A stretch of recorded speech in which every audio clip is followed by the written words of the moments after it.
मैथिली शरण गुप्त द्वारा रचित पंचवटी खंड काव्य में सुरपंखा का चरित्र चित्रण। पंचवटी खंड काव्य में सुरपंखा एक प्रमुख नारी पात्र है। वह खंड काव्य में आरंभ से लेकर अंत तक नजर आती है। उसके चरित्र की विशेषताएं इस प्रकार है। सुंदर रमणी। पंचवटी खंड काव्य की सुरपंखा सुंदर और मनमोहक रमणी के रूप में पाठकों के सामने प्रस्तुत होती है। उसके सौंदर्य का वर्णन करते हुए मैथिली शरण गुप्त जी ने कहा है कि चकाचौंध सी लगी देखकर प्रखर ज्योति की वह ज्वाला, निसंकोच खड़ी थी सम्मुख एक हास्यवदिनी बाला। रत्नाभरण भरे अंगों में ऐसे सुंदर लगते थे, ज्यों प्रफुल्ल वल्ली पर सौ सौ जुगनू जगमग जगते थे। उसका सौंदर्य आँखों को चकाचौंध करने वाला था। वह निसंकोच रूप से लक्ष्मण के सामने हंसते हुए खड़ी थी। उसने रत्नों से जड़ित आभूषण पहने थे। उसकी इस सुंदरता पर कवि ने किसी वल्ली पर झगमगाने वाले जुगनू की उपमा दी है। मनमोहक स्वरूप। उसकी कमर के नीचे बालों के जाल में उसका बायां हाथ उलझ रहा था और दाएं हाथ में सुगंधित पर चित्र विचित्र फूलों की माला थी, जिसने धनुष की कल्पलता पर वासना का झूला डाला था। कटी के नीचे चिकुर झाल में उलझ रहा था बायां हाथ, खेल रहा हो ज्यों लहरों से लोल कमल भौरों के साथ। दायां हाथ लिए था सुरभित चित्र विचित्र सुमन माला, टांगा धनुष की कल्पलता पर मनसिज ने झूला डाला। वासना से भरी सुरपंखा। पंचवटी की सुरपंखा का चरित्र वासना से युक्त नजर आता है। उसके व्यवहार में वासना दिखाई देती है। थी अत्यंत अतृप्त वासना दीर्घ द्रगों से झलक रही, कमलों की मकरंद मधुरिमा मानो छवि से छलक रही। किंतु दृष्टि थी जिसे खोज थी, मानो उसे पा चुकी थी। भूली भटकी मृगी अंत में अपनी ठोर आ चुकी थी। लक्ष्मण को देखकर उसकी वासना जागृत होती है। ऐसा लगता है जैसे भूली भटकी हरिणी को अपना ठिकाना मिल गया हो। उसकी अतृप्त वासना उसकी दृष्टि से झलक रही थी। स्पष्ट वक्ता। पंचवटी की सुरपंखा स्पष्ट वक्ता नारी के रूप में हमारे सामने आती है। लक्ष्मण को देखकर वह उनसे प्रथम बोलती है। वह लक्ष्मण से कहती है, आप शूरवीर हैं। उनकी वह प्रशंसा करती है। स्त्री होकर पहले उसे बोलना पड़ता है, इसलिए वह पुरुषों की निर्ममता पर सवाल उठाती है। वह स्पष्ट वक्ता होने के कारण लक्ष्मण के प्रथम बोलने का इंतजार नहीं करती। देख उन्हें विस्मित विशेष वह सुस्मित वदिनी ही बोली, रमणी की सूरज मनोज्ञ थी किंतु न थी सूरत भोली। शूरवीर होकर अबला को देख सुबह तुम थकित हुए, संस्कृति की स्वाभाविकता पर चंचल होकर चकित हुए।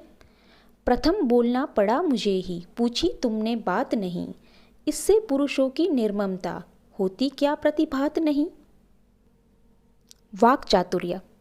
वाक चातुर्यता सुरपंखा के चरित्र की मुख्य विशेषता है। वह लक्ष्मण को अपनी मीठी बातों से आकर्षित करने का प्रयास करती है। अपने आप को अतिथि कहकर वह लक्ष्मण से सामने से आतिथ्य की बात करने में संकोच नहीं करती। वह कहती है कि पत्थर भी पिघल जाए पर तुम्हारा हृदय हिलेगा कि नहीं। समझो मुझे अतिथि ही अपना, कुछ आतिथ्य मिलेगा क्या। पत्थर पिघले किंतु तुम्हारा तब भी हृदय हिलेगा क्या। वह राम को देखकर कहती है कि मैं तुम्हारे भाई को देखती हुई कब से खड़ी हूँ। इन्हें देखती हुई आड़ में बड़ी देर में खड़ी रही, क्या बतलाऊं किन हावों में किन भावों में पड़ी रही। फिर मानो मन के सुमनों से माला एक बना लाई, इसके मीस अपने मानस की भेंट इन्हें देने आई। प्रलोभन दिखाने वाली सुरपंखा। पंचवटी की सुरपंखा का परिचय जब लक्ष्मण से होता है, तब वह योगी वेशधारी लक्ष्मण को अलग अलग प्रकार के प्रलोभन दिखाती है। उसे अपने सामर्थ्य पर गर्व है। वह लक्ष्मण से कहती है, तुम मुझे अपना लो, तुम्हें सब कुछ मिल जाएगा। सोने की लंका के तुम राजा बनोगे। वह लक्ष्मण से विरागी वृत्ति त्याग देने के लिए अलग अलग प्रकार के प्रलोभन देती है।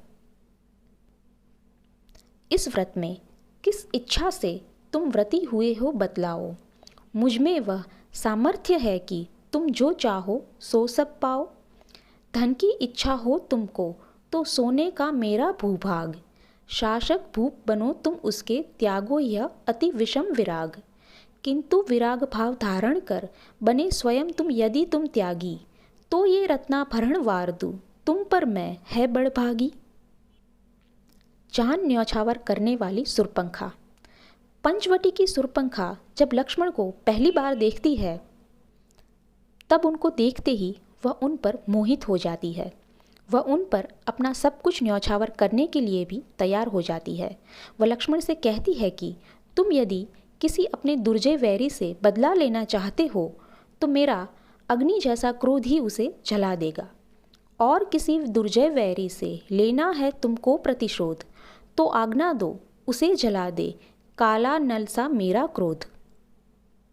बेबाक और लज्जाहीन सुरपंखा। पंचवटी की सुरपंखा राम के सामने अपना परिचय देकर उसका यहाँ आने का प्रयोजन बता देती है, जिससे उसके बेबाकी के दर्शन होते हैं। वह कहती है, मैं हूँ कौन, वेश ही मेरा देता इसका परिचय है, और चाहती हूँ क्या यह भी प्रकट हो चुका निश्चय है। जो कह दिया उसे कहने में फिर मुझको संकोच नहीं, अपने भावी जीवन का भी जी में कोई सोच नहीं। मन में कुछ वचनों में कुछ हो, मुझ में ऐसी बात नहीं, सहज शक्ति मुझ में अमोघ है, दाव पेच या घात नहीं। मेरी वेशभूषा ही मेरा परिचय देती है कि मैं क्या चाहती हूँ, यह भी मैंने बता दिया है। इसमें मुझे संकोच नहीं है, मुझ में अमोघ शक्ति है, इसमें किसी भी प्रकार का दाव पेच या आघात नहीं है। आगे भी वह कहती है, मैं अपने ऊपर अपना ही रखती हूँ अधिकार सदा, जहाँ चाहती हूँ करती हूँ मैं स्वच्छंद विहार सदा। कोई भय मैं नहीं मानती, समय विचार करूँगी क्या, डरती हैं बाधाएं मुझसे, उनसे आप डरूंगी क्या। मेरा मुझ पर अधिकार है, मैं जहाँ चाहती हूँ वहाँ चली जाती हूँ, मैं स्वच्छंद विहार करने वाली नारी हूँ, मुझे किसी का भय नहीं है, संकट मुझसे डरते हैं। सुरपंखा अपनी बातों से अपना बेबाकपन दिखाती है। वह आगे भी कहती है, मैं अपनी इच्छा से अकेली इस वन में घूमने आई हूँ। मैंने लक्ष्मण को देखा तो मेरे मन में लक्ष्मण के प्रति जो भाव पैदा हुए हैं उनको मैंने व्यक्त करने का निश्चय किया। इस प्रकार अपने मन में आए विचार वह बेबाकी के साथ व्यक्त करती है। अर्धयामिनी होने पर भी इच्छा हो आई मन में, एकाकिनी घूमती फिरती आ निकली मैं इस वन में। देखा आकर यहाँ तुम्हारे प्राणानुज ये बैठे हैं, मूर्ति बने इस ऊपल शिला पर भाव सिंधु में बैठे हैं। इस प्रकार सुरपंखा का व्यवहार एकदम बेबाक है। वह वन में रात में अकेली निकली है, फिर भी उसे किसी प्रकार का डर नहीं है। वह किसी संकट से डरती नहीं, बल्कि संकट उससे डरते हैं। अपने निर्णय वह खुद लेती है। वह निर्भीक और बेबाक नारी के रूप में हमारे सामने आती है। जब सीता अपनी पर्ण कुटीर से बाहर आती है तब सुरपंखा कहती है, रमणी बोली रहे तुम्हारा मेरा रोम रोम सेवी, कही देवरानी यदि अपनी मुझे बना लो तुम देवी। लक्ष्मण के द्वारा प्रेम प्रस्ताव को ठुकराया देखकर वह राम को देखती है तो राम से अपना प्रेम प्रस्ताव रखने में वह किसी प्रकार का संकोच नहीं करती और उसे किसी प्रकार की लज्जा भी नहीं आती है। पहले वह सीता की देवरानी बनने की बात करती है और फिर सीता की सौतन बनने की बात करती है। वह राम से कहती है, पहनो कांत तुम्ही यह मेरी, जयमाला सी वरमाला, बने अभी प्रासाद तुम्हारी यह एकांत पर्णशाला। मुझे ग्रहण कर इस भामा के भूल जाएंगे ये भ्रूभंग, हेमकूट कैलाश आदि पर सुख भोगोगे मेरे संग। अहंकारी सुरपंखा। पंचवटी की सुरपंखा अहंकारी है। जब उसके विवाह के प्रस्ताव को राम और लक्ष्मण द्वारा अस्वीकार किया जाता है तब उसका अहंकार जागृत होता है। वह कहती है, अबला का अपमान करना ठीक नहीं है, कामिनियों से वैर लेना भी ठीक नहीं है, उसके प्रेम का विरोध होने पर वह क्रोधित हो जाती है। उसकी द्वेष भावना जागृत हो जाती है। वह अहंकारी होने के कारण ही प्रतिशोध लेने का निर्णय करती है। कहा क्रुद्ध होकर तब उसने, तो अब मैं आशा छोड़ूं, जो संबंध जोड़ बैठी थी उसे आप ही अब तोड़ूं। किंतु भूल जाना न इसे तुम, मुझ में है ऐसी भी शक्ति कि जख मारकर करनी होगी तुमको फिर मुझ पर अनुरक्ति।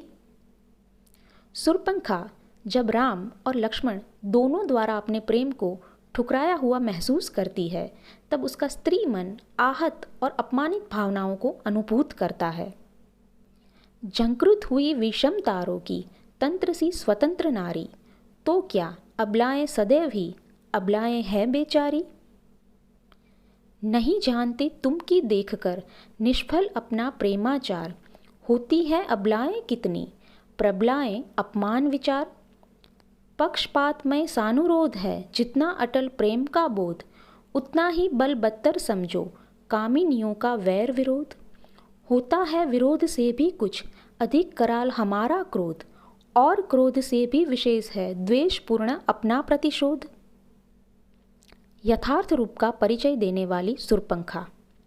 शूर्पणखा जब राम और लक्ष्मण द्वारा अपमानित होती है, तब वह अपना वास्तविक रूप उनके सामने प्रकट करती है। जो सुंदर स्त्री का रूप उसने धारण किया था, वह अपमानित होने पर क्रोध में अपना रूप बदल लेती है। उसका सुंदर चेहरा विकराल हो जाता है। उसके दांत, होठ, आभूषण, साड़ी और वरमाला में परिवर्तन होने लगता है। क्रोधित शूर्पणखा कहती है, देख क्यों न लो तुम, मैं जितनी सुंदर हूँ उतनी ही घोर, दिख रही हूँ जितनी कोमल हूँ उतनी ही कठिन कठोर। सचमुच विस्मय पूर्वक सबने देखा निज समक्ष तत्काल, वह अति रम्य रूप पल भर में सहसा बना विकट विकराल।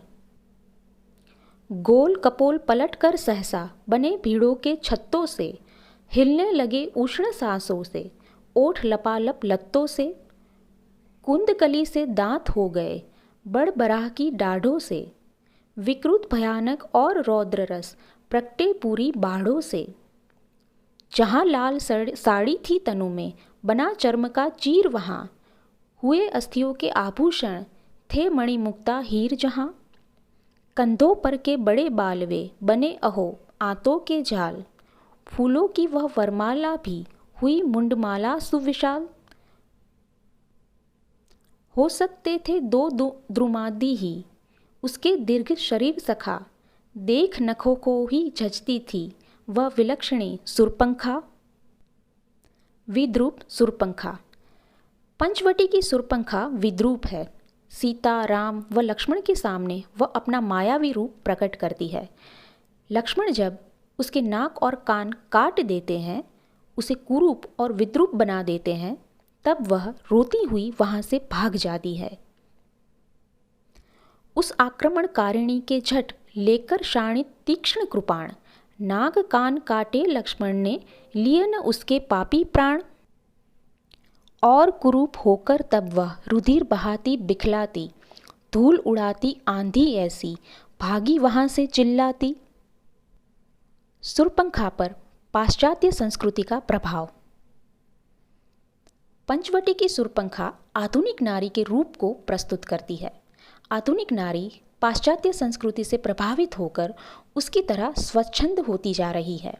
वह लज्जा का त्याग करके मर्यादाओं का अतिक्रमण करने लगी है। मैथिली शरण गुप्त ने शूर्पणखा के माध्यम से आज की आधुनिक नारी के इसी व्यवहार को प्रस्तुत किया है। वह रात में अकेले विहार करती है। अनजान और अजनबी पुरुष को देखकर वह रात्रि के समय अकेले उसके पास जाती है। उससे आकर्षित होकर उससे ना सिर्फ सामने से बात करती है, पर वासना और भोग विलासिता से ग्रस्त होकर उससे विवाह का प्रस्ताव भी रखती है।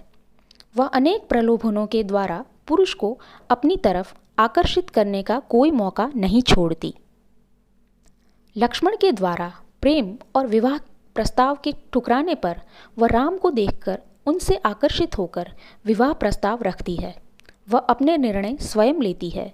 इस प्रकार उसमें आधुनिक नारी के कई पाश्चात्य विचारों का प्रभाव देखने को मिलता है। निष्कर्ष। इस प्रकार पंचवटी खंड काव्य के अंतर्गत शूर्पणखा के चरित्र के विविध रूप को हमने देखा। पंचवटी में दो नारी पात्र हैं, शूर्पणखा और सीता। शूर्पणखा जहाँ पाश्चात्य संस्कृति का प्रतिनिधित्व करती है, वही सीता भारतीय संस्कृति का प्रतिनिधित्व करती है। मैथिली शरण गुप्त ने अपनी कई कृतियों में ऐसे अनछुए पात्रों को न्याय देने का प्रयास किया है। ऐसा प्रयास या विचार उनसे पूर्व के साहित्य में इस प्रकार से नहीं किया गया। मैथिली शरण गुप्त ने अपनी ऐसी कई रचनाओं के माध्यम से ऐसे कई पात्रों के महत्व को हमारे सामने रखा है। उदाहरण स्वरूप यशोधरा में यशोधरा का पात्र, साकेत में उर्मिला का पात्र और पंचवटी में शूर्पणखा और लक्ष्मण आदि ऐसे कई पात्रों की महत्वपूर्ण विशेषताएं उन्होंने प्रस्तुत की है। रामायण में हम राम और सीता की चारित्रिक विशेषताओं और उनके त्याग से ही अधिकतर प्रभावित रहे हैं और ये पात्र इतने प्रभावी भी है कि हमारा ध्यान अन्य पात्रों की ओर कम ही जाता है। परंतु मैथिली शरण गुप्त ने पंचवटी के माध्यम से लक्ष्मण और शूर्पणखा के प्रसंग को बेहद दिलचस्प तरीके से रखा है। हालांकि ये प्रसंग हम सब जानते हैं कि ये कितना प्रसिद्ध और रोचक है, जिसमें लक्ष्मण शूर्पणखा के नाक और कान काट देते हैं। पर मैथिली शरण गुप्त ने इस प्रसंग के द्वारा शूर्पणखा और लक्ष्मण के चरित्र को नवीनतम ऊंचाई देने का सफल प्रयास किया है। इस छोटे से प्रसंग के द्वारा उन्होंने शूर्पणखा के चरित्र को अधिक विकसित होने का न सिर्फ अवसर प्रदान किया है, बल्कि उसके पात्र के द्वारा आधुनिक नारी के स्वच्छंदी स्वरूप को भी प्रस्तुत किया है। साथ ही लक्ष्मण के संयमशील पुरुषत्व को भी सुंदर रूप से प्रस्तुत किया है।